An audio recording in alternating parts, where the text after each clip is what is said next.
Audio check for the reporter. Testing, testing. 1, 2, 3. Test, test.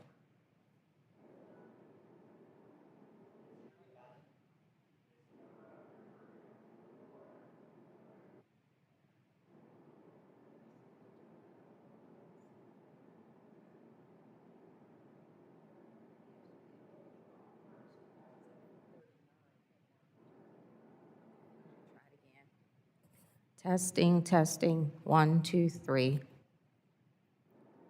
Testing, testing. Nothing's pressed on the back. I think so. Testing, testing.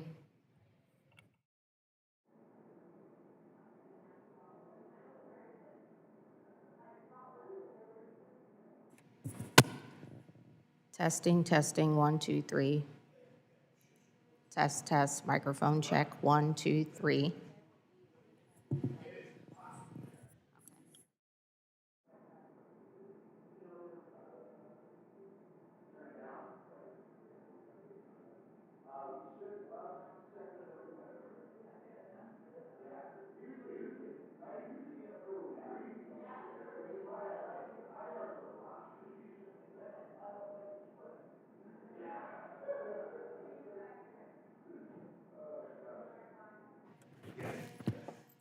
Witness mic testing 1, 2, 3. Witness mic.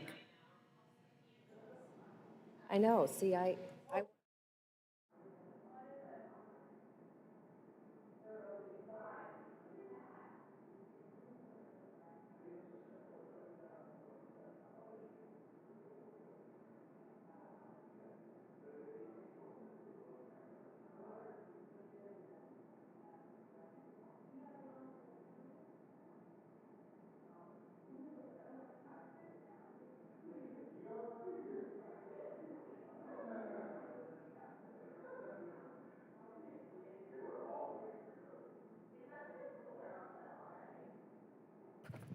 Witness mic testing 1, 2, 3. Witness mic testing 1, 2, 3.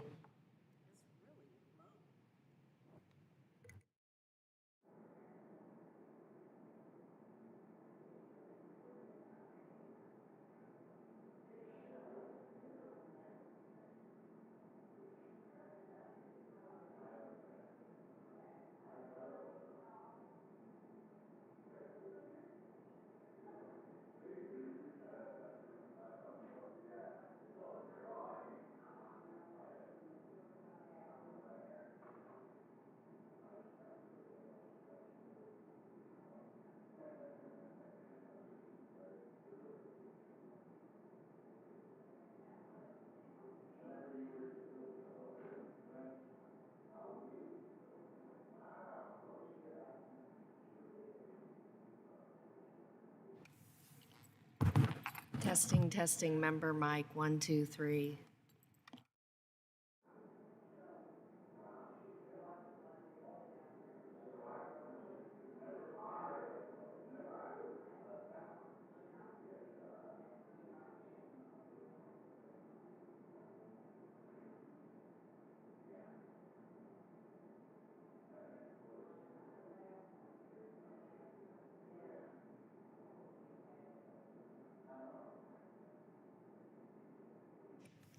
Testing. Witness mic 1, 2, 3. Testing, testing.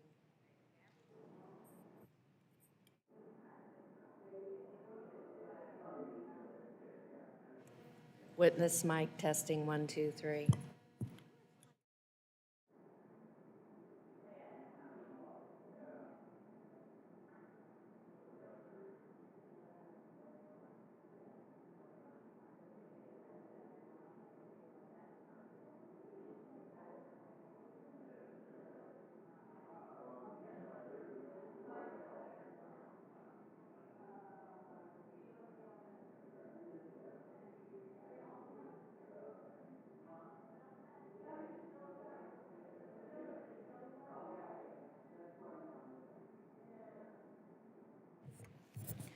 Witness mic check. 1, 2, 3. Testing, testing.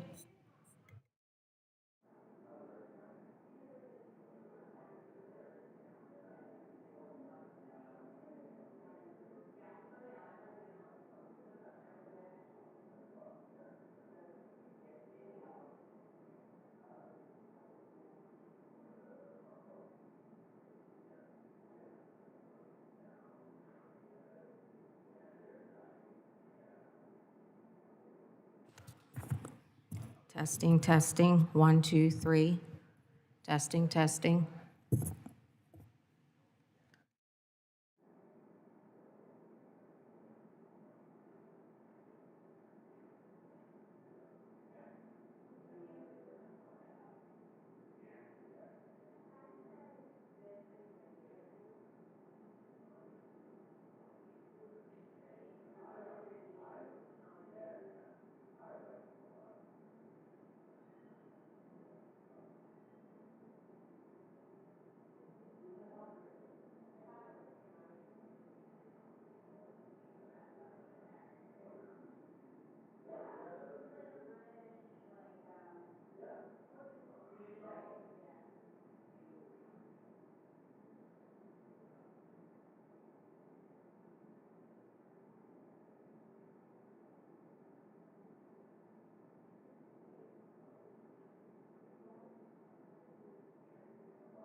Subcommittee on Coast Guard and Marine Transportation will come to order. I ask unanimous consent that the chairman be authorized to declare a recess at any time in today's hearings without objection. Show that order. That could come anytime now.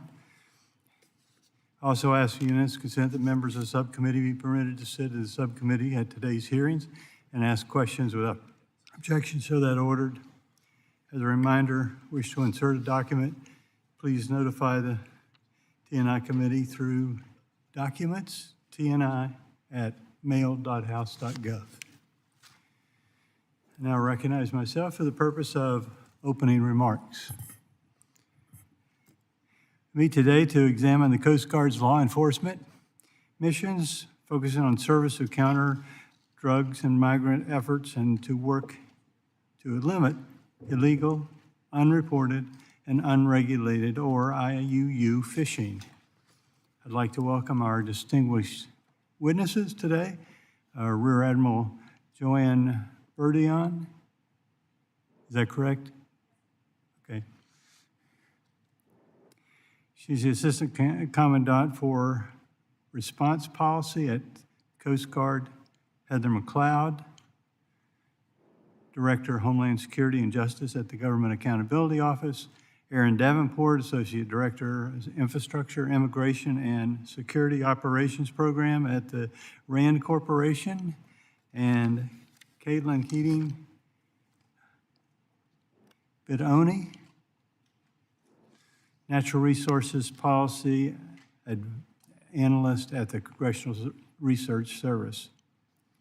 The Coast Guard is our nation's premier maritime law enforcement agency and is actively engaged in countering illicit marine activity.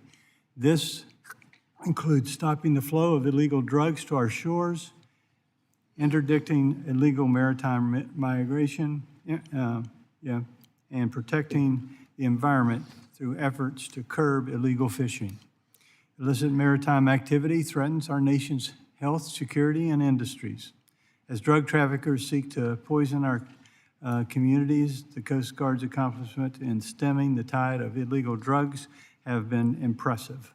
Over the past 4 fiscal years, the Coast Guard intercepted and seized 888 metric tons of cocaine worth approximately $25 billion, as well as more than the service's annual budget.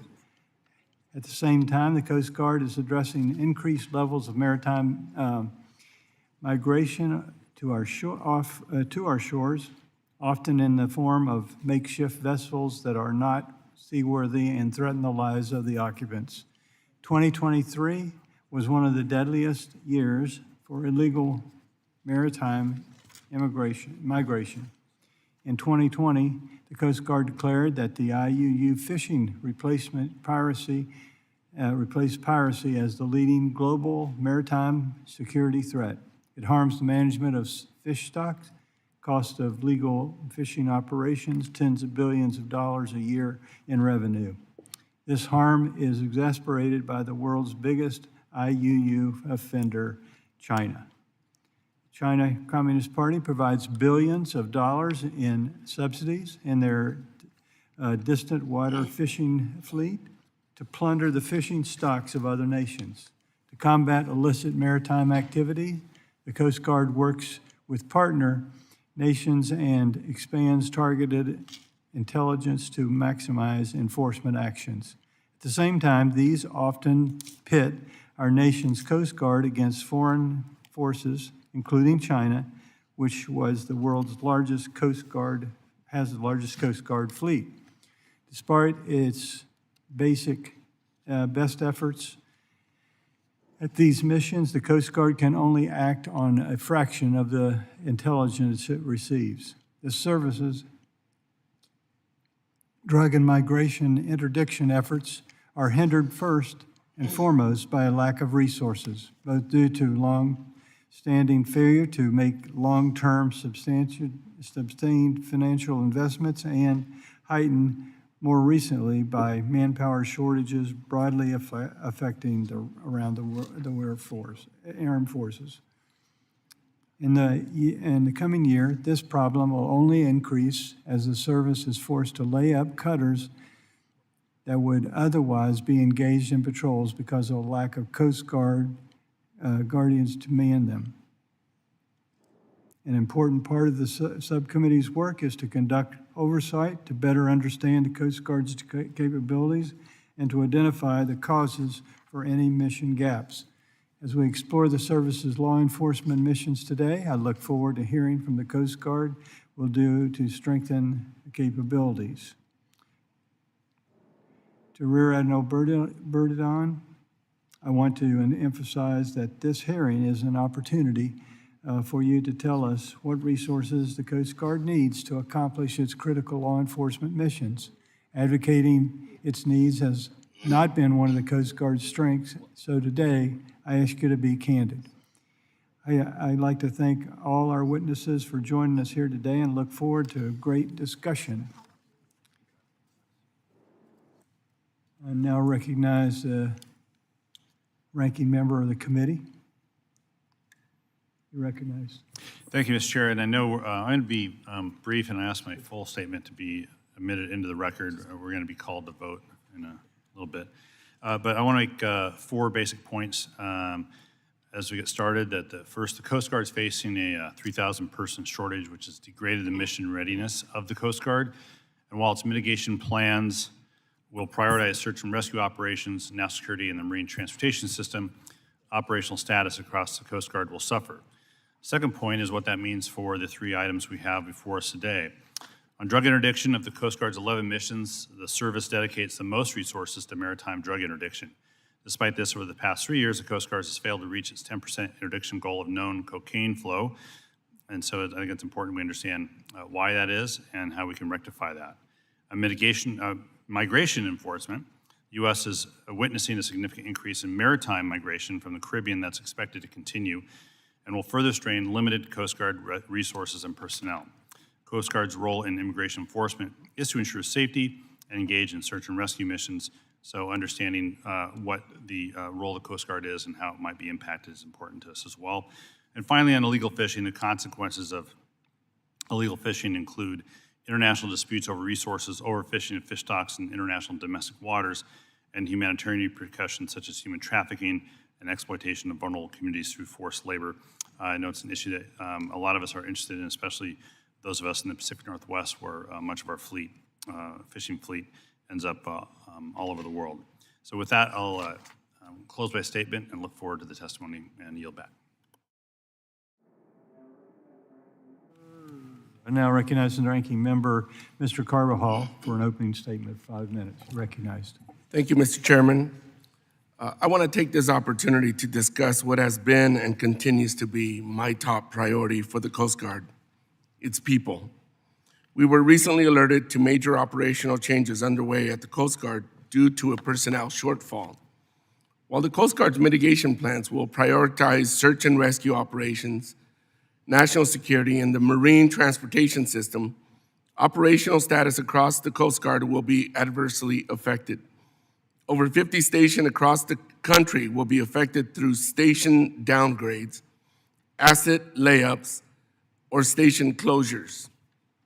While the underlying recruiting and retention problems has been exacerbated by larger workforce trends and a declining interest in military service, chronic underfunding is a major factor. The Coast Guard Academy and Training Center, Cape May, the 2 main points of entry into the service, are in desperate need of infrastructure improvements. The first experience with the Coast Guard must reflect an organization that cares about and for its people. Congress must do better to support coasties, and I hope my colleagues will join me in my demand for significant increases to the Coast Guard's budget. This August, I traveled with the Coast Guard to Panama, where I had the opportunity to see firsthand how the service conducts drug and migrant interdiction and its illegal, unregulated, and unreported fishing missions. I left the visit with several takeaways. First, the Coast Guard alone is uniquely situated to execute these missions. Neither part of the State Department or the Department of Defense, the Coast Guard is able to form relationships and enter into agreements that would otherwise be impossible. Second, the strong relationship with Panama and the associated benefits to the United States should be replicated in many other places across the world. With the current budget that's simply not viable,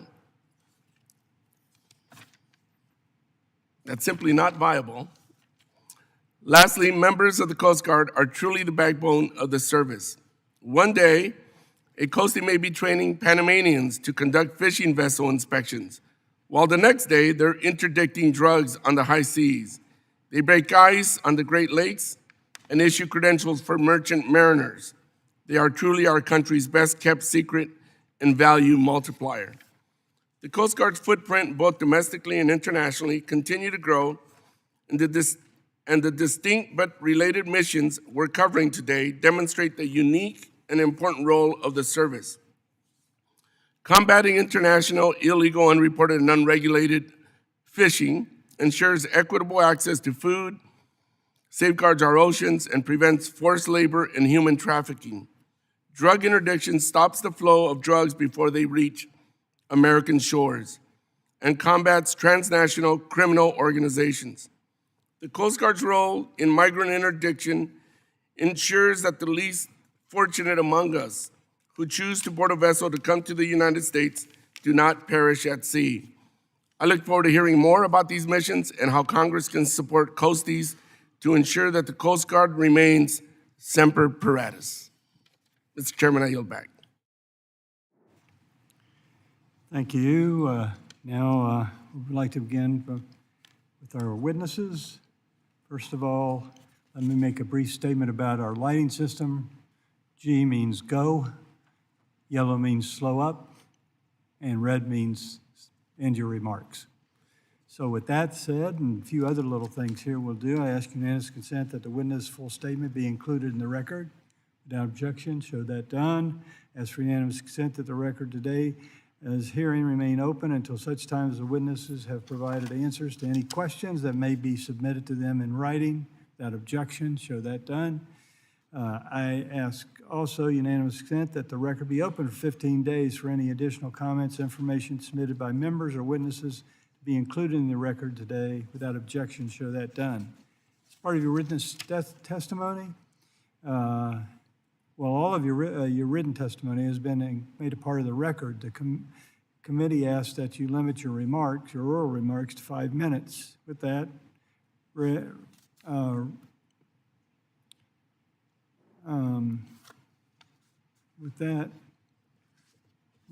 Admiral Burdening, you are recognized for 5 minutes for your testimony.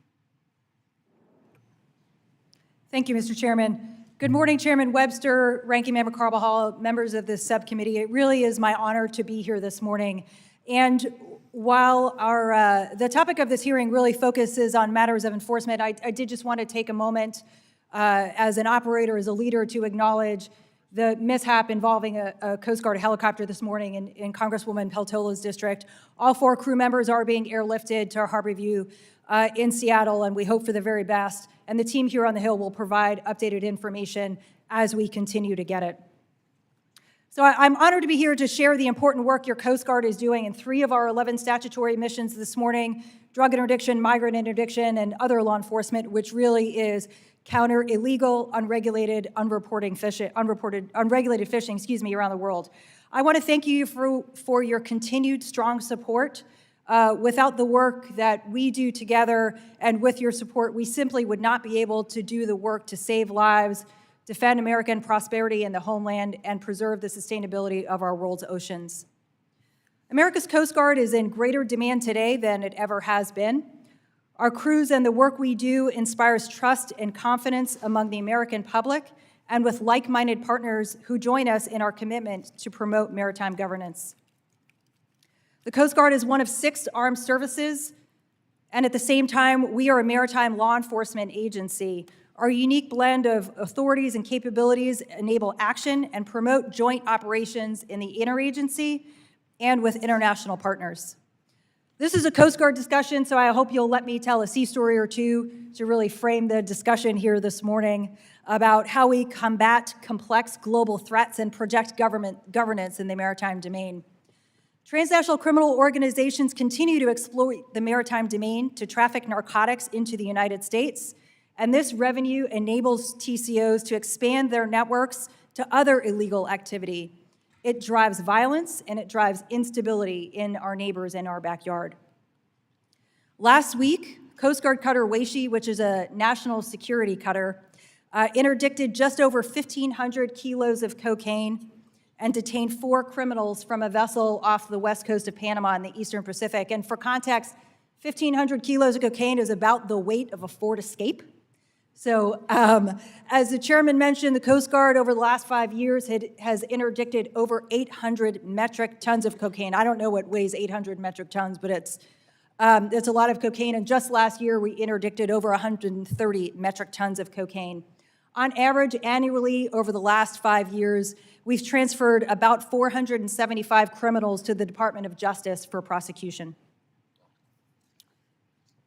Just this weekend, the Coast Guard and partner agency crews in the Straits of Florida rescued 35 people from the sea 10 miles south of Key West. Those individuals had clung to their vessel, which had overturned 2 days prior. And what's truly noteworthy about this case is that they had life jackets. In my experience, and I've done this work for over a decade in that operational space, the fact that the vessel overturned is not unusual. Coast Guard crews often see overloaded, unseaworthy, manifestly unsafe vessels attempting the treacherous journey via maritime routes to the United States. But what is noteworthy is that they had life jackets. I want to express my gratitude to the Coast Guard crews who conduct the migrant interdiction mission with courage and compassion. This is difficult work in sometimes hazardous and treacherous conditions, and our crews really set their standard for compassion and a humanitarian approach to this life-saving mission. Globally, we've seen an increase in illegal, unregulated, unreporting fishing. IUU fishing undermines the global rules-based order and threatens food security for the over 3 billion people globally who rely on the sea for their primary source of protein. Today, as we speak, the Coast Guard cutter Frederick Hatch is on patrol in Oceania, working with Papua New Guinea for just the second time in history, exercising a bilateral fisheries agreement to help that partner exert sovereignty and protect resources in their exclusive economic zone. I also have the pleasure of being one of 3 tri-chairs of the Maritime Safe Interagency Work Group that under the Maritime Safe Act synchronizes efforts around the world in the interagency with non-governmental organizations and with our international partners. Thank you for the opportunity to appear here this morning. I look forward to our discussion. Thank you very much. As more, we'll go to Ms. McLeod. You're recognized for 5 minutes. Chairman Webster, Ranking Member Carbajal, and members of the subcommittee, thank you for the opportunity to be here today to discuss GAO's recent work related to Coast Guard missions and resource challenges. My testimony focuses on Coast Guard asset, workforce, and technology issues that are affecting the service's ability to carry out its 11 statutory missions. As you know, the Coast Guard is the nation's lead federal maritime law enforcement agency, and its missions, including drug and migrant interdiction and efforts to prevent illegal, unreported, and unregulated fishing, are supported by its people and assets. Coast Guard's personnel stationed around the nation operate aircraft, cutters, and boats to protect the country's maritime borders. In recent years, almost a quarter of Coast Guard's operating expenses have gone to drug and migrant interdiction and illegal fishing missions. The Coast Guard is constantly trying to balance its multiple efforts and adjust to a wide variety of tasks and circumstances to carry out these and its other missions. Although the Coast Guard has taken some steps to address these challenges, it should take additional steps to maintain future readiness. Our work has noted that declining asset capabilities and acquisition program delays continue to affect the availability of Coast Guard assets. For example, the Coast Guard's newest cutters, the Offshore Patrol Cutter and Polar Security Cutter, are intended to support law enforcement missions and deliver greater capability. However, we found that combined, These two programs are billions of dollars over their initial estimates and more than 2 years behind schedule. Declining availability of legacy assets and delays in acquisitions of their replacements can affect the Coast Guard's ability to conduct its drug and migrant interdiction and illegal fishing missions. We made several recommendations in those reports to address immature technologies and unstable designs, including that the Coast Guard update its acquisition policies. Another challenge I'd like to highlight is the uncertainty around the Coast Guard's workforce needs. In recent years, the Coast Guard has raised concerns that its mission workload has outpaced its workforce levels. Despite these concerns, the Coast Guard has conducted limited assessments of its workforce needs. Specifically, as of March 2023, the service reported that it has assessed needs for just 15% of its workforce, a process it began 20 years ago. The Coast Guard estimates that it is short thousands of service members. Without workforce assessments, it does not know the true magnitude of the shortfall and which units or missions are most affected. Having this information could also help the Coast Guard target its recruiting efforts. One of the recommendations from our review is that the Coast Guard update its workforce planning document with timeframes and milestones for completing these assessments. Another area that we have highlighted is the Coast Guard's longstanding issues with managing its technology resources. For example, in multiple reviews, we have raised concerns about challenges related to MISSILE, a critical but antiquated data system that tracks and reports results for nearly every Coast Guard mission. However, because of system limitations, it is difficult for the Coast Guard to compile and analyze even some of the most basic performance information. For example, Coast Guard cannot easily track migrant interdiction data, and officials told us that they may spend an hour a day compiling it manually.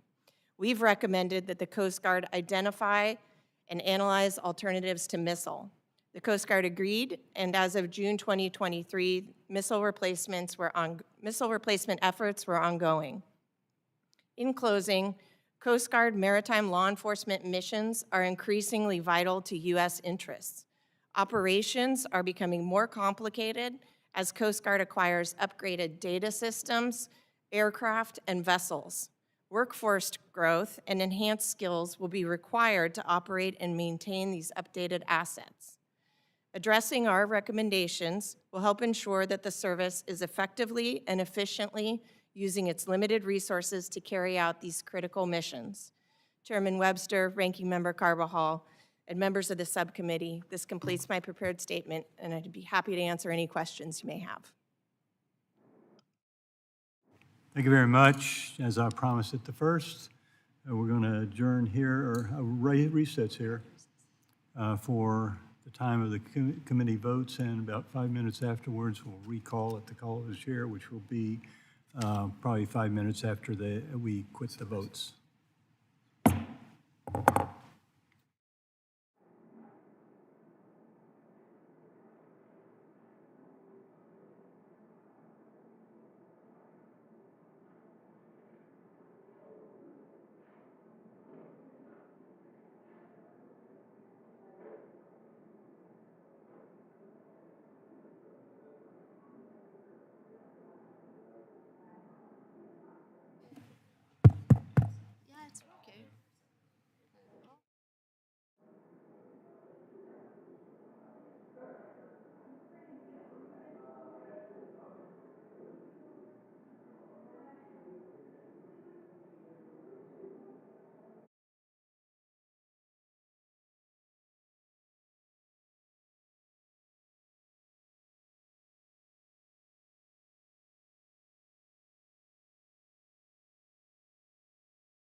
Testing, 1, 2, 3. Test, 1, 2, 3.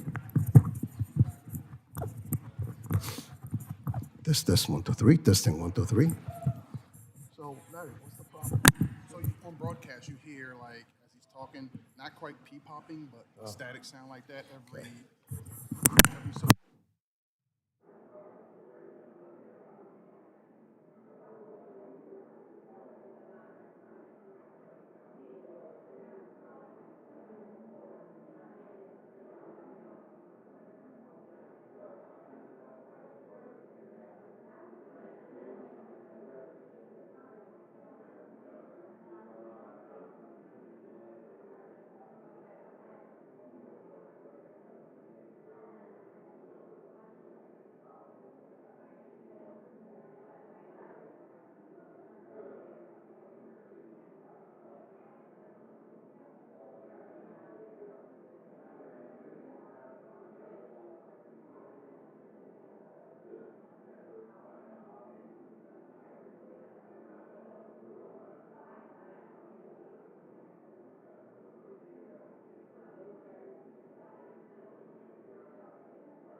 Testing, 1, 2, 3. Test, 1, 2, 3.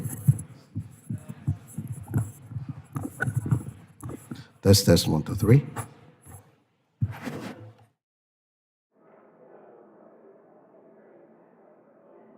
Testing, 1, 2, 3. Test, 1, 2, 3. Testing. Testing.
Committee's called to order, and Mr. Davenport, we left off with you. You're recognized.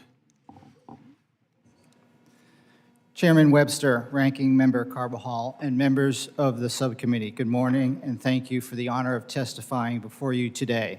I am a senior policy researcher and associate program director at the RAND Corporation, a nonprofit and nonpartisan research organization. Prior to joining RAND, I served in the U.S. Coast Guard for 30 years in multiple roles, including as commanding officer of 2 major cutters performing interdiction missions in the Atlantic, Pacific, Caribbean, and Bering Seas. My testimony today is focused on potential ways Coast Guard interdiction missions could be enhanced. I will specifically discuss opportunities for better information sharing, technology implementation, and interagency and international cooperation and collaboration. Regarding information sharing, a strong consensus exists across the interagency that intelligence-driven operations are key to improving interdiction outcomes. Information sharing among intelligence and law enforcement agencies and partner nations often yields the best outcomes when investments are focused on increasing intelligence gathering, analysis, and queuing capability. Improved data sharing will facilitate more optimal placement of the limited assets dedicated to interdiction and help target where diplomatic and economic incentives would be the most efficient. However, consistency in interdiction data remains an issue. Both flow and seizure data differ depending on the source and therefore may lead to conflicting or erroneous conclusions.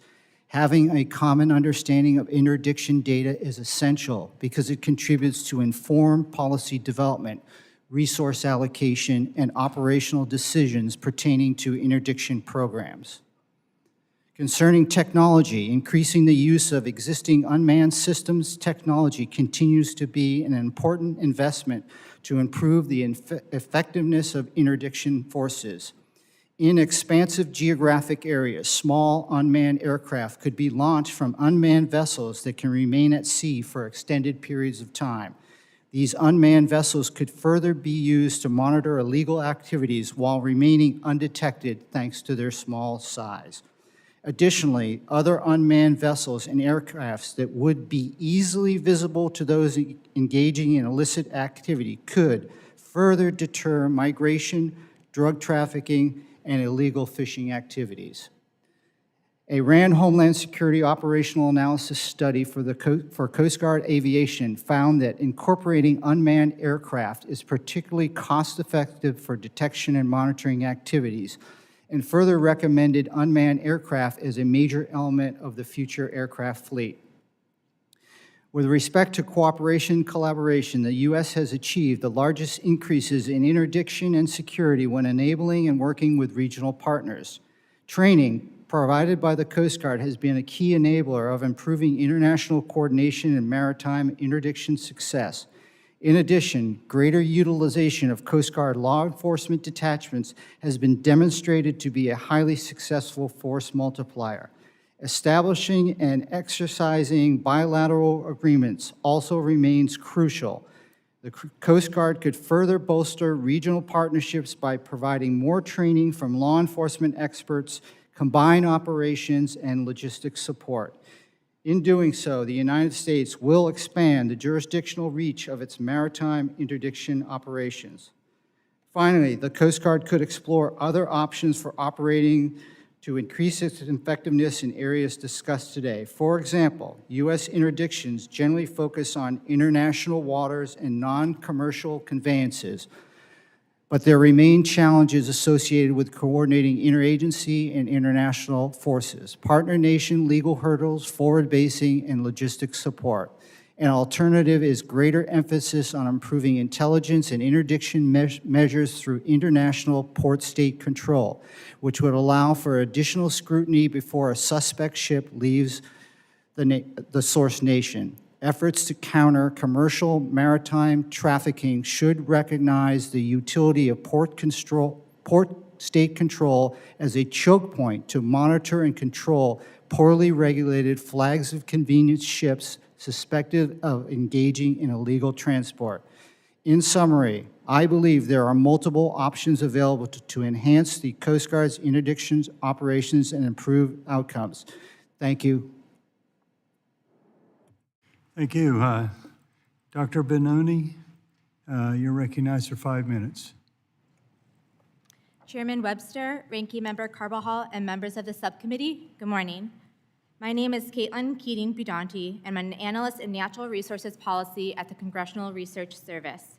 As requested by the subcommittee, my testimony will focus on the United States Coast Guard role in the at-sea enforcement of living marine resource laws and international agreements as it pertains to illegal, unreported, and unregulated fishing, or IUU fishing. CRS takes no position and makes no recommendations on policy matters. Today, I'm going to discuss IUU fishing and some of the negative consequences associated with it, as well as discuss some efforts by the U.S. Coast Guard to combat IUU fishing. IUU fishing is an ongoing, multifaceted global issue that affects the ocean ecosystem and the sustainable management of living marine resources, both within areas' national jurisdiction and on the high seas. IUU fishing can impact the accuracy of the data needed to inform fisheries conservation and management decisions, thereby exacerbating overfishing while threatening the livelihoods of vulnerable fishing communities and food security in certain regions. Experts estimate that 1 in 5 fish caught is derived from IUU fishing, costing the global economy between $15 and $36 billion annually. Over the past 2 decades, successive U.S. administrations and Congresses have recognized that IUU fishing poses a threat to national and regional security and have taken a number of actions to combat IUU fishing broadly. In particular, the Maritime Security and Fisheries Enforcement Act, commonly known as the Maritime Safe Act, was enacted in 2019, establishing a whole-of-government approach to counter IUU fishing and to prevent IUU fish species from entering the marketplace. The U.S. Coast Guard is a leading agency for U.S. enforcement of domestic and international living marine resources laws in the U.S. Exclusive Economic Zone, or EEZ, and in key areas of the high seas, such as those managed by regional fisheries management organizations, or RFMOs. RFMOs are treaty-based international bodies composed of nations that share an interest in the management and conservation of fisheries in specific geographic areas of the high seas. The U.S. Coast Guard works with the National Oceanic and Atmospheric Administration, the Department of Defense, and the Department of State, among other agencies, to provide a whole-of-government approach to addressing IUU fishing. In 2021, the U.S. Coast Guard outlined actions it would take to combat illegal exploitation of marine fish stocks. Some of these actions were also identified as priorities for the U.S. Interagency Working Group on IUU fishing, which was established under the Maritime Safe Act. To combat IUU fishing, the U.S. Coast Guard proposes enhancing its at-sea operations, applying innovative technologies to detect vessels engaging in suspicious fishing behavior, and assisting partner nations with fishery law enforcement in their territorial waters, among other actions. The U.S. Coast Guard identifies instances of IUU fishing through its at-sea operations. On the high seas, under the authority of some RFMOs, U.S. Coast Guard law enforcement officials may conduct boardings and investigations of vessels suspected of IUU fishing. The U.S. Coast Guard reports instances of identified or suspected IUU fishing activity to other federal agencies and to the relevant RFMO to inform IUU vessel lists and other actions. According to the U.S. Government Accountability Office, between 2016 and 2020, the U.S. Coast Guard boarded and inspected 227 fishing vessels on the high seas. Because of the size of the ocean environment, the U.S. Coast Guard may analyze vessel tracking data, such as vessel position information broadcast via automatic identification systems, to identify vessel movement patterns indicative of IUU fishing. These analyses help target suspect vessels. The U.S. Coast Guard also works with partner nations to help build their own counter-IUU capacity through training exercises and bilateral shipwrighter agreements. Shipwrighter agreements are cooperative enforcement arrangements that allow law enforcement official from one party to embark on another nation's law enforcement vessel or aircraft. The Maritime Safe Act directs federal agencies to enter into new shipwrighter agreements or add counter-IUU fishing provisions to existing shipwriter agreements in priority regions. This concludes my opening remarks. Thank you, and I look forward to responding to any questions. Thank you very much. So I now recognize myself, but I'd like to say we just appreciate all of you coming back. Appreciate it. So I'll turn to questions of the panel, and I'm going to be first. I'll recognize myself for 5 minutes of questions. So Rear Admiral Bedoni. In each of the last 2 fiscal years, the Coast Guard interdicted more than 12,000 migrants attempting to cross the maritime border, more than double the figure that crossed in 2021. Can you explain the impact of the increase of migrants over the overall law enforcement missions? For example, have other missions like drug interdiction had to scale back because of the increase in migrant interdictions? Thank you, Mr. Chairman. As you've mentioned, since February of 2021, the Coast Guard has seen historic levels of irregular maritime migration in the maritime approaches to the southeastern United States, as well as in the Mona Passage, which really connects via maritime routes the Dominican Republic and Puerto Rico. There has been an impact to other missions, from maritime patrol aircraft coverage to the International Ice Patrol, to our ability to provide surface and air assets in support of the counter-drug mission in the Joint Interagency Task Force South area of responsibility. We remain at Operation Vigilant Sentry Phase 1 Bravo, which is the phase in which we operate to prevent mass maritime migration. And that demands greater coordination among DHS partners. The Homeland Security Task Force Southeast is a DHS construct under Joint Task Force East, and is how we share intelligence, coordinate operations, and create a force laydown to deter and prevent that mass migration, sir. So in your estimation, are there particular policies that are driving the increase in migration? Sir, I think, having been on the water and seen face-to-face some of these individuals who have made what I imagine is a near impossible choice to take to the sea with one's family, I think the drivers of that kind of decision-making are complicated, sir. What I can tell you is Coast Guardsmen every single day approach these missions as life-saving operations, and they do so with humility and compassion. And there certainly are complex policy decisions to be made, but those are made outside of the Coast Guard, sir.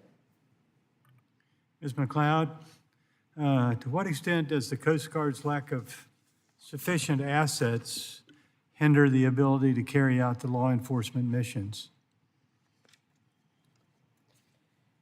So collectively, our work has shown that the Coast Guard has struggled with foresight in this area, managing towards a future that might look different than the past. They're often have assets and people working on missions simultaneously, but the Coast Guard has not accurately distinguished the priority of its missions or resources, or successfully identified how to assess trade-offs among its many priorities. We think that data improvements could assist the Coast Guard in this area. So is that why you can, the mitigations, those challenges have been so difficult is because it's just spread out, or what would you say? I think without having the most foundational, basic data information systems that support analysis of looking towards the various missions and resources that are being expended towards those missions, enabling the Coast Guard to prioritize among them is a major challenge, yes. Rear Admiral, would you like to respond to that question?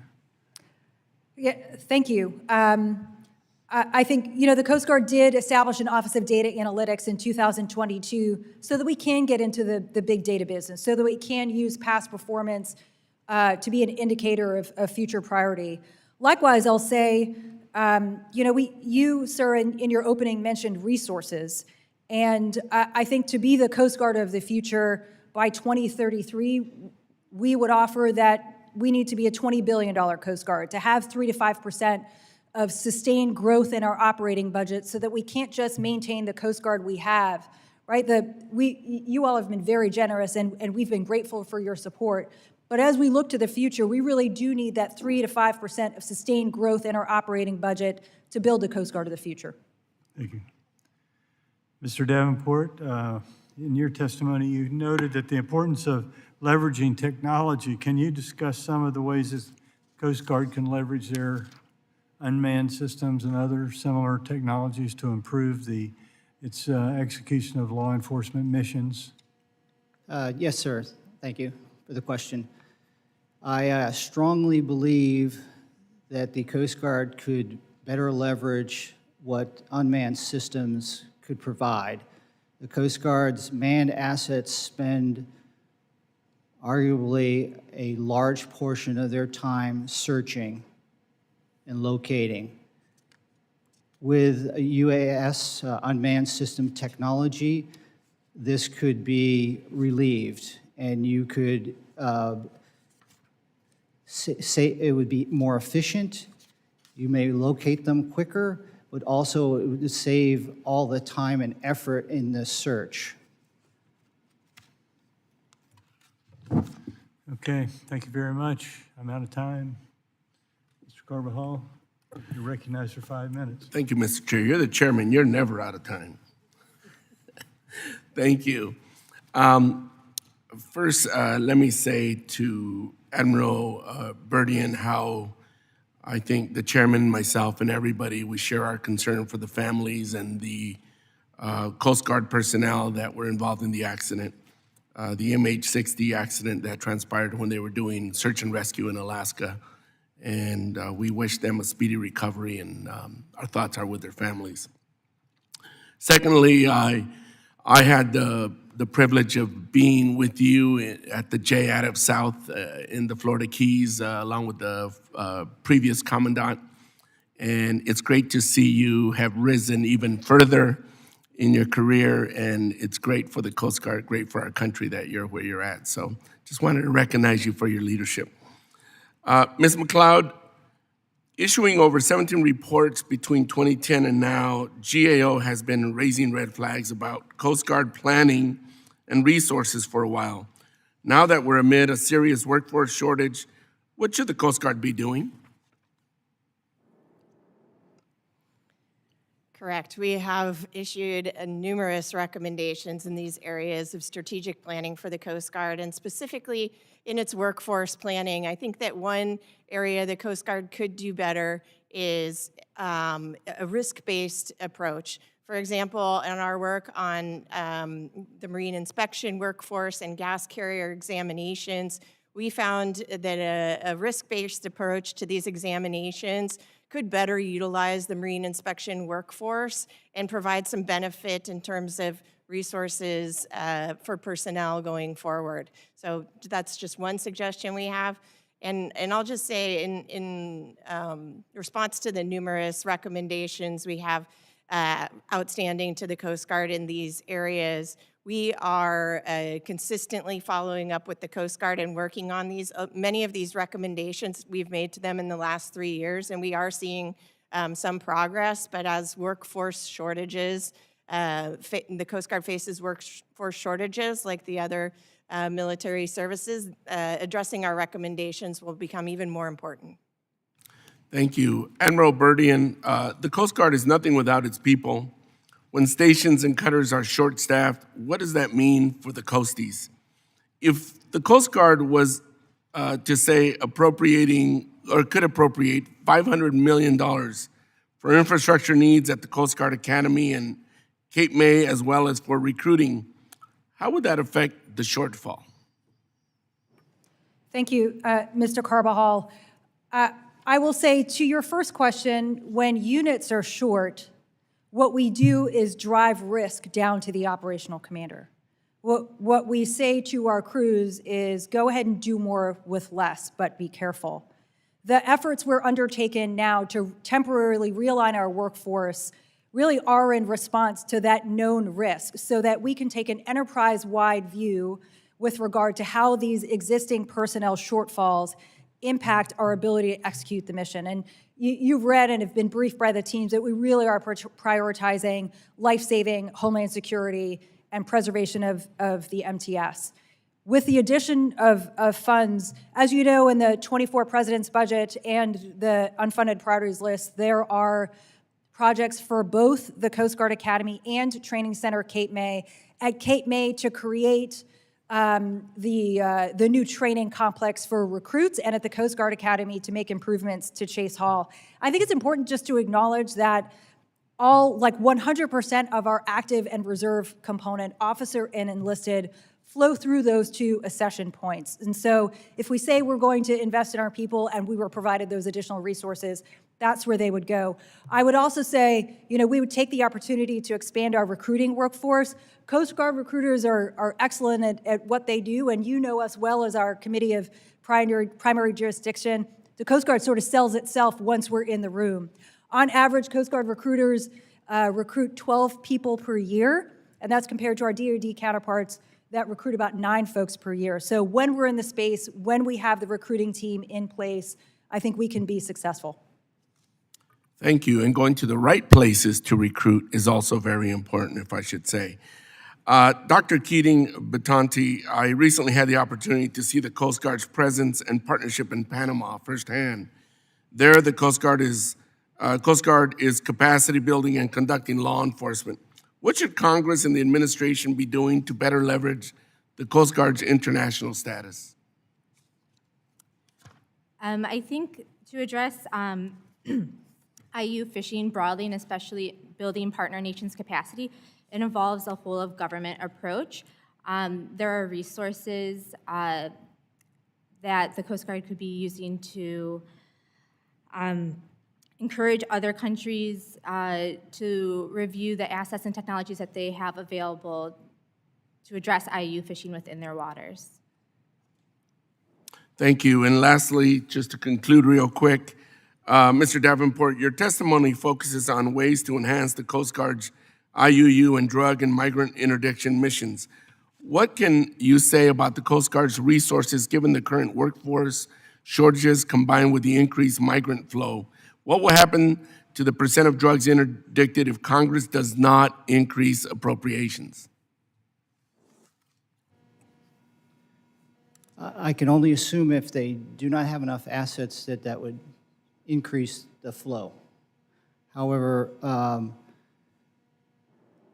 I think there are ways that they could increase interdiction by driving it down and working more with the partner nations and enabling them through the use of a very successful tool, which is law enforcement detachments combined with bilateral agreements.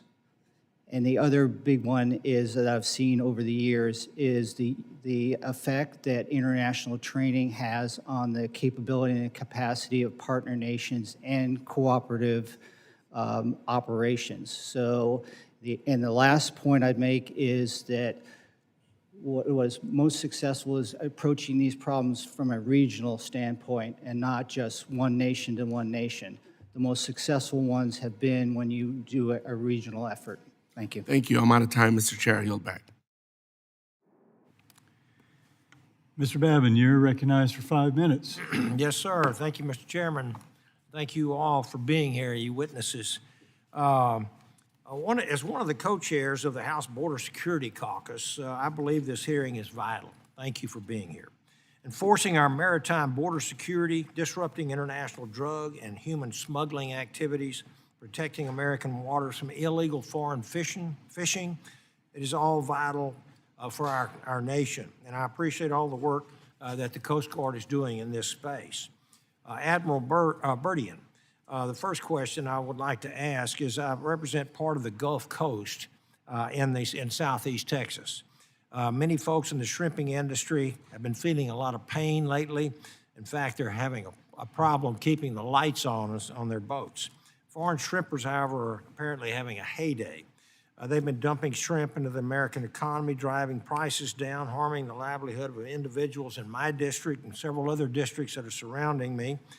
And I understand that you are not responsible for trade policies, but I'd like to know if you've seen an uptick in illegally harvested shrimp and if you're aware of the impact that it is having on American shrimpers.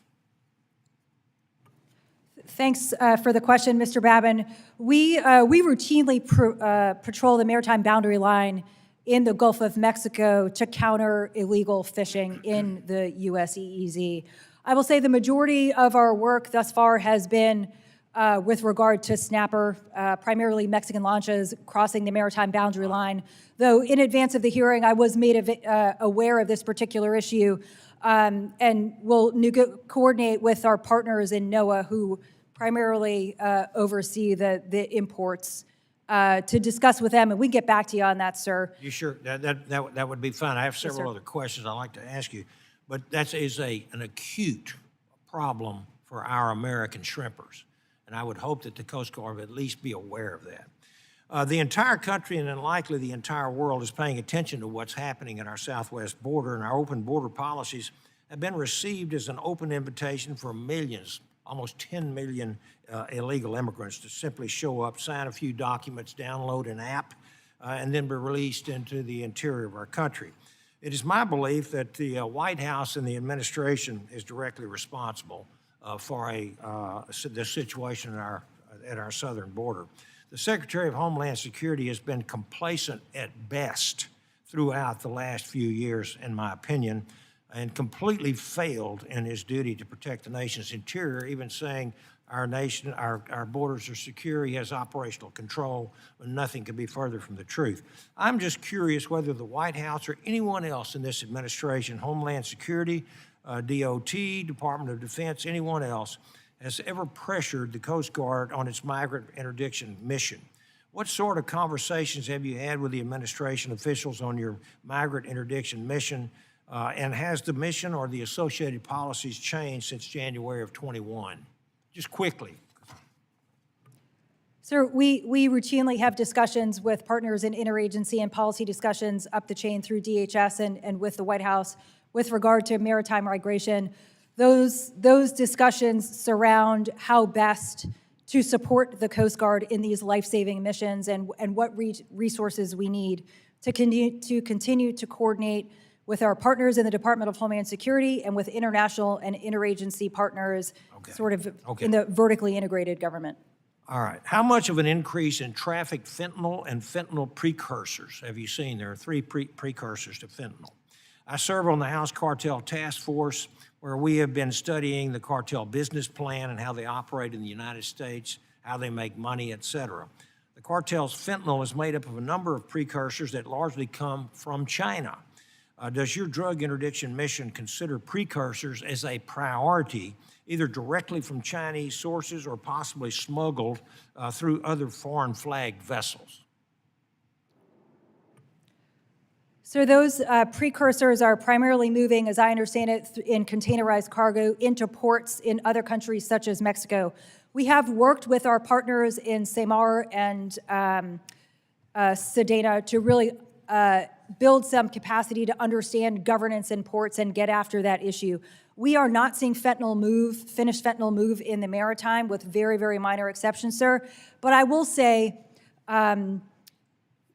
the cartels, whether it's Mexican cartels or cartels in Colombia, are operating agnostic to product. And so every kilo of cocaine the Coast Guard interdicts serves to undermine the profit motivation and undermine the financial resource of these transnational criminal actors and the violence and instability they sow in the region. And that's exactly what needs to happen. We have to bust up their profit motive and their business model. Thank you very much, and I yield back, Mr. Chairman.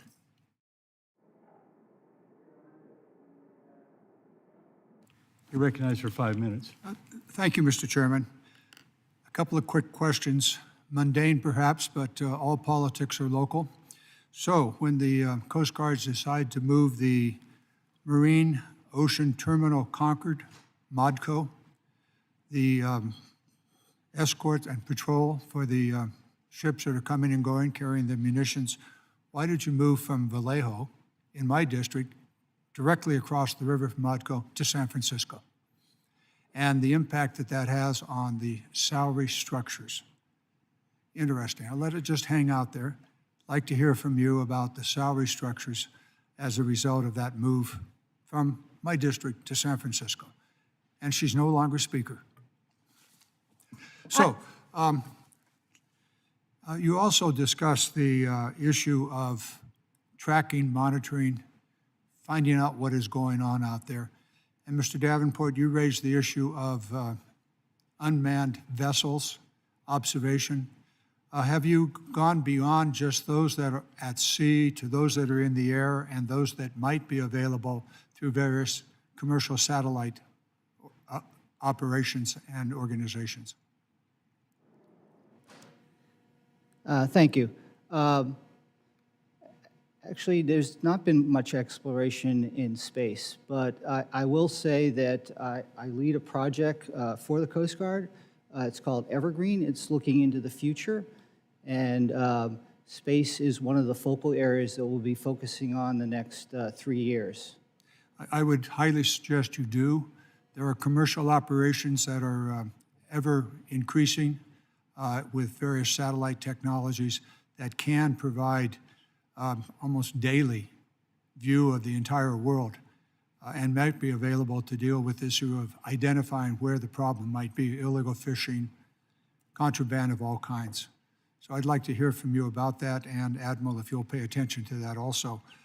You're welcome to comment, Admiral, if you'd like to, about, you might want to pick up the issue of University of California, San Diego, and the laboratory that exists out there with the Scripps, working with the Coast Guard on these unmanned vessels.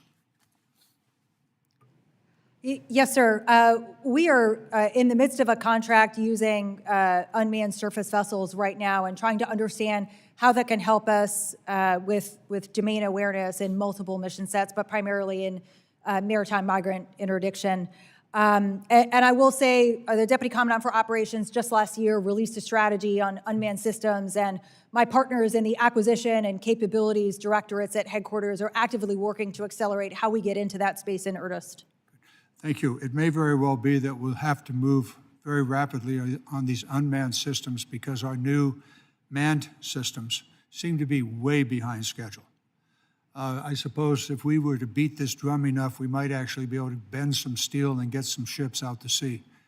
So that's an ongoing issue. I'm sure this committee will be dealing with it, having to do with the offshore patrol cutters. And of course, someday, maybe, oh no, we're never going to have an Arctic icebreaker. Hopeful. Finally, about your budget, about recruiting and all that goes with it. It comes back to the Congress, and that is, do you have an adequate budget to hire the people that you need for the ships? Apparently, the indication from Ms. McLeod is that you don't. Would you care to opine on this for 1 minute or less, Admiral? Sir, I know that Congress is in the decision of making tough choices about where to apply appropriated dollars, and we likewise, as the executive, are in the business of making tough choices about sometimes having to find economies. So certainly, with additional resources, we absolutely would invest in the accession points where all of our recruits and officer candidates enroll into the Coast Guard, embrace our core values, and create the values and activities as leaders that are the key component of our efforts to retain the best workforce. If I might interrupt in my last 20 seconds, we're going to spend a lot of time here this week and perhaps later dealing with the Secretary of the Homeland Security. I would suggest that our time might be better spent providing an adequate appropriation for that department as well as for the Coast Guard. And with that, I yield back.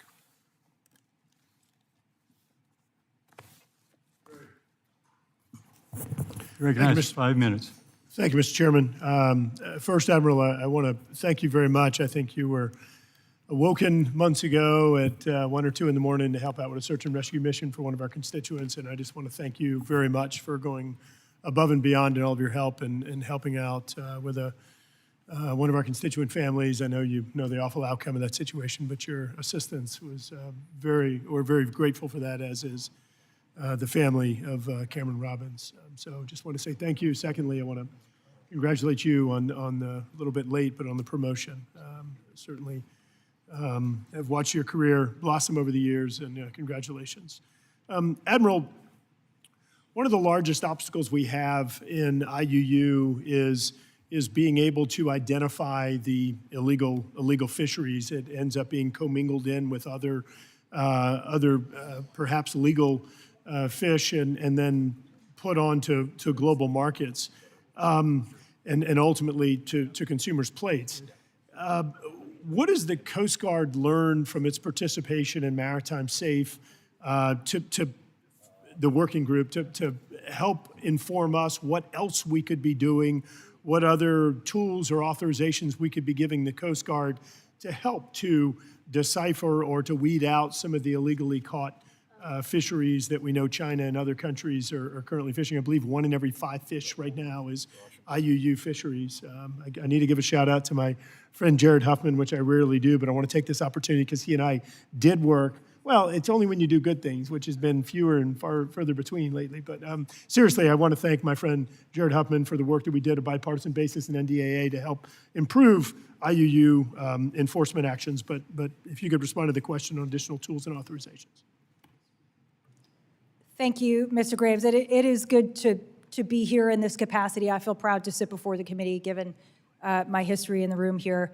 I think the MSAFE interagency work group, the power is in our ability to layer authorities and really drive outcomes, and to build capacity, in particular in the 5 priority flag states. There was an interagency team in Senegal just last week working with that country to really understand what they need to create a legal framework to elevate their ability to conduct enforcement in the Gulf of Guinea, and really drive towards solutions for those artisanal fishers who rely so much on the successful fishery for their livelihood. So not a national level, but really a local, at a local level there.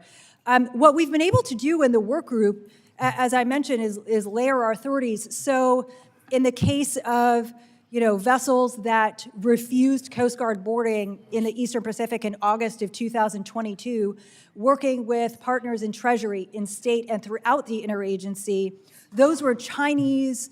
The beneficial ownership was to a company in PRC. They were Panamanian flagged. And after those incidents occurred, Panama actually deflagged 31 vessels belonging to that same company. Those are real, tangible, articulable outcomes that are only achieved when we do work together in an interagency and take the issue from detection to outcome. We're not going to interdict or inspect our way out of the IUU fishing challenge globally, so it really does take a focused effort, synchronized in the interagency alongside international partners with a support of non-governmental organizations, which is what MSAFE is doing. And to your question, sir, we are in year 3 of 5 of MSAFE, so as you consider whether to reauthorize that particular work group and whether to fund it so that this isn't a collateral duty, we work hard to push other issues aside and focus in this space so that we can assign individuals to focus primarily on this challenge globally. Thank you. In regard to the specific provision we worked on with Congressman Huffman, it was about capacity building within DOD. Is that a tool that the Coast Guard needs as well? Or I know you mentioned doing some work with Senegal, for example. Is that an authorization or capacity that the Coast Guard needs? So I think we feel like we have the authority, in particular using states' authority, to build capacity where we get those requests. Coast Guard crews have been in Cote d'Ivoire, Senegal, Vietnam, Panama, Ecuador, Costa Rica. We really have deployed globally to understand the needs of our partners and apply resources to help elevate the capacity so that we're operating with our international partners on that level playing field. Thank you. Yield back. Gentleman yields back. I'd like to recognize the gentleman from Massachusetts, Mr. Auchincloss. Thank you, Chairman. Good afternoon, Admiral Birdie, and thank you for being here. The Coast Guard is facing a 3,000-person workforce shortage, which will impact stations in Massachusetts, including Scituate, Boston, and Cape Cod. How will this shortage impact the Coast Guard's ability to conduct its missions in Massachusetts in particular? I know you spoke previously broadly about how you devolve operational risk to the commanders. Can you speak to the Northeast and Massachusetts in particular? Yes, sir. Good afternoon. Those targeted temporary reductions were made given the geographical layout of those particular boat stations and our standards for search and rescue, which is our priority during this time. I will say I sort of owned the performance side of that as my primary duty and have directed the offices of search and rescue to continue to monitor the performance of search and rescue in locations where there has been an impact due to the personnel shortage, to make sure that we are achieving the level of service the American public expects. We don't have enough personnel. There's effects happening to the stations. There's going to be a diminution in service. So what are the trade-offs that you are making? Like, what are the trade-offs that you are issuing to the commanders of those stations that they're not going to do? Well, I think, you've been briefed on what the reductions are, whether it's a forward operating location or there will be a unit with scheduled missions only or seasonal stations. We're ceasing to operate on the Western Rivers. Yeah, I mean, that's activities, but I'm talking about outcomes. What is the diminution in outcomes and performance that the American public can expect because of this personnel shortfall? So the reductions were targeted given our existing policy toward performance, toward outcomes.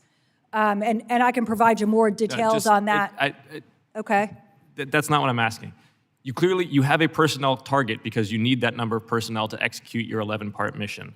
If you don't have enough personnel, unless you're overstaffed, which I don't think anyone here is claiming that you are, then there's going to be a reduction in that ability to execute that mission. So just clearly state what are the trade-offs that you are making across that 11-part mission as it affects Massachusetts. Sure, absolutely, right? Like, we will conduct fewer law enforcement boardings per se. If there's right? Like, we have limits on the amount of time an individual boat driver can spend operating. Once those limits are reached, because that individual crew is conducting a search and rescue case, they will be unavailable for other missions. So you're prioritizing search and rescue, search Yes. and recovery, but there's going to be a degradation in law enforcement, in the 3 maritime law enforcement missions?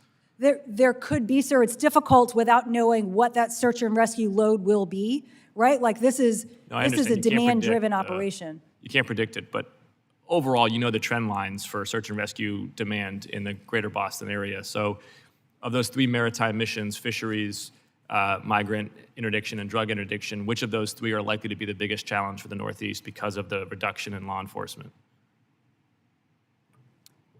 Well, I certainly, in the law enforcement space, it would be fisheries important. We don't do an awful lot of drug or migrant interdiction in the Northeast, as you know, sir. But I can tell you that our operational commanders are empowered to make those trade-offs given, I know you're going to do your best with the resources that you have. It's not a question of your response. It's just the realities of you don't have enough people. Right. And so it's important just to articulate the trade-offs so that we here in the panel, but also my constituents, can understand the imperative of the Coast Guard mission and why it's important that we support you as you recruit. Yes, sir. Ms. McLeod, how would you evaluate the Coast Guard's recruitment, and what might they do to improve it? We've seen in our various studies of the Coast Guard workforce that the Coast Guard has a culture of making do.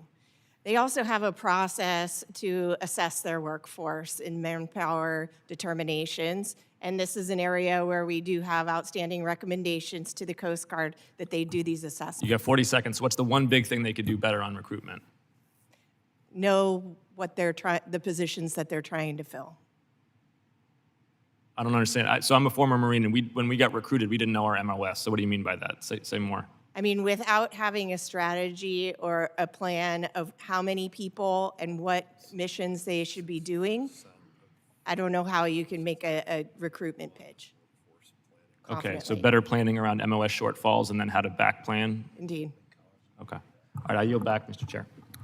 Thank you, gentleman. Yields back. I'd like to recognize the gentlelady from Michigan, Ms. Colton.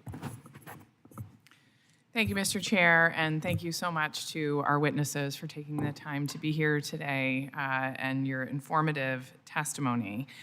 As the vice-ranking member on the Coast Guard Subcommittee, I was fortunate enough in August to join a congressional delegation to Panama with the Coast Guard to learn more about the Coast Guard's key law enforcement missions. As you know, the Coast Guard is uniquely positioned to perform drug, migrant, and IUU interdictions. Intercepting illicit drug shipments is an essential part of combating addiction and maintaining public health and national security. As your testimony here today has shown, we know you share my concern over a potential government shutdown in just 3 days and what that would mean to our enforcement efforts. Rear Admiral Burdian, we have previously heard how a shutdown would harm our service members, the heart of the Coast Guard. But how would a government shutdown impact the Coast Guard's key operations, particularly drug, migrant, and IUU interdictions? Congressman, first, thank you for taking time to visit with the Coast Guard and understand our mission space. We would continue to conduct life-saving missions. We would continue to keep assets on patrol. There would be certain operations that we would not conduct during a shutdown, but I will say the most profound impact is to our people, to the individuals conducting that critical work. I was chief of response in Seattle during the last government shutdown, and my spouse at the time was in command of a ship that was deployed to the South Pacific. And so kind of keeping your head in the game is a real challenge when you have young people who don't know how they're going to put food on their table and make ends meet. So if we look at the range of missions the Coast Guard conducts and the relative risk in those mission spaces, we often operate very close to the edge of the operating envelope of the assets that we crew. What I want as a leader and an operator is for our crews to be able to focus on risk and the mission at hand. Thank you. And you may well be aware, in April, Representative Gonzalez Colon and I reintroduced HR 2693, the Bipartisan Pay Our Coast Guard Parity Act of 2023. This bill would ensure that if service members in other branches of the military are paid, even in a government shutdown, so will our Coast Guard members. They deserve nothing less. This bill is essential to ensure that Coasties may continue to perform these critical law enforcement missions without fear of losing their homes, feeding their families, or risking their livelihoods. Can you talk a little bit more in depth, just specifically about the impact of a shutdown, fearing where the income may be coming from, has on retention and recruitment and the overall morale of our Coasties? Yes, ma'am. I think what we don't want is to be at our crew members' dinner tables. When crew members are arguing at dinner tables about finances because they're not receiving their paycheck as Coast Guardsmen and then are going out to conduct dangerous missions. We say that service is a sacrifice, and it's true, but it's not just a service member who sacrifices. I can tell you that my children have missed with either parent multiple holidays, birthdays, significant events. It is a worthwhile trade-off, but the more junior the person, the more challenging it is, given the fact that most Coast Guard personnel they don't live in a place that's co-located with a large military base. So we're on the economy for housing, and it's having to have discussions with landlords and creditors. It is demoralizing. It's difficult, again, to keep your head in the game. Thank you for that. Thank you for your service, and thank you for your sacrifice. With that, I yield back. Gentlelady yields back. I'd like to recognize the gentleman from California, Mr. Huffman. Thank you, Mr. Chairman, and I want to thank my colleague from Louisiana who earlier brought up our collaborative efforts on this subject, this very troubling subject of IUU fishing, thanks to those on the panel who testified about this. And, we could spend an entire hearing, of course, on this subject. I hope we actually will. I hope a few other committees will do the same because we now know a lot more about this because of a recent bombshell report, the Outlaw Ocean Project, detailed in the New Yorker, and it reveals a profoundly troubling reality. We have seafood processed by Uyghur forced labor in China, a lot of it, that has infiltrated U.S. supply chains. It is a distressing revelation. We know that IUU fishing is a sobering environmental problem. It's a fishing industry problem. My colleague from Texas talked about how unfair it is to the Gulf shrimp fleet in his district. And it's the same effect on U.S. fishers all over the country who hold themselves to a high standard and have to compete with this terrible, illegal, unreported, and unregulated black market. But it's also a huge human rights crisis that is seeping through our borders. And this Outlaw Ocean Project links 47,000 metric tons of imported seafood, including cod, pollock, shrimp, and more, to Uyghur forced labor facilities, and that's coming into our market. Major U.S. retailers and food service companies are implicated, and that includes Costco, Kroger, Cisco, and others.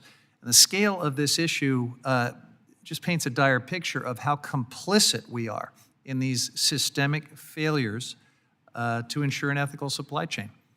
Our government, unknowingly, spent over $200 million over the last 5 years on seafood that has been tied to Uyghur forced labor for public food programs here in this country. This is staggering. It should be a wake-up call. This problem is huge. We are deeply complicit as consumers and, frankly, as the United States federal government. And we're allowing this to happen because of the failures of oversight, the lack of enforcement, and the unwitting participation even of our own government programs. So all of this, I think, demands our immediate attention and a much stronger collective commitment to seriously confronting this scourge. Given what we have known for years, we should have been doing this all along, but certainly what we know now should be an outrage to everyone. Now, some of us have been sounding the alarm for several years, and just in the last few weeks since the new report dropped, Ranking Member Grijalva and I have sent 2 letters, one to Customs and Border Protection and the other to the Department of Commerce and NOAA. We are calling on the administration to address this with a whole-of-government approach. And Rear Admiral Burdian, thank you for referencing your belief that we need a whole-of-government approach. Certainly any step back by any part of our government on this issue right now would be deeply troubling, such as what NOAA, unfortunately, is doing today. They're announcing that they are delaying a rulemaking that would strengthen the SIMP program and implement IUU provisions that Congressman Graves and I helped to get into the NDAA. This is a huge mistake. We are going in the wrong direction at the worst possible time. This is not just a fishing industry problem. Forced labor and illegal fishing are inseparable. They go together. And it's not just about land versus water, ship decks versus processing plants. Every part of our supply chain is touched by this problem. And so, Rear Admiral Burdian, I just want to ask you about some of the limitations of authority that you are probably grappling with. Is it correct that the Coast Guard's authority to enforce illegalities tied to IUU fishing only extends to activities that happen at sea? Yes, sir, it is. And is it also true that the Coast Guard is limited in its ability to enforce forced labor policies, like those identified in the Uyghur Forced Labor Prevention Act and the Countering America's Adversaries Through Sanctions Act?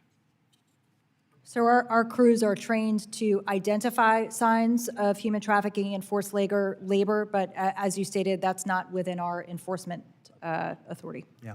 And thank you also for, I just want to agree with you when you say that you feel like we need more interagency coordination to tackle this. And in the few seconds I have left, I'll just ask our witness from the GAO. This seems like a problem that we need some GAO guidance on. Would you agree that a study that looks at agencies pointing at each other, jurisdictional confusion and limitations, would be of great value if the GAO would be willing to undertake it. I would agree with that, and I would point you also to our May 2023 report, if you're not familiar with it, where we emphasized that better information sharing between CBP and the National Marine Fisheries Service could lead to better targeting and investigation.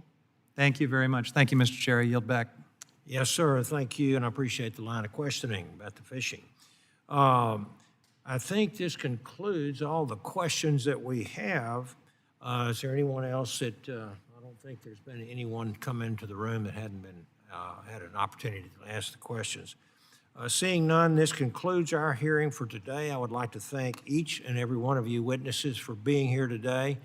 With that, this subcommittee stands adjourned.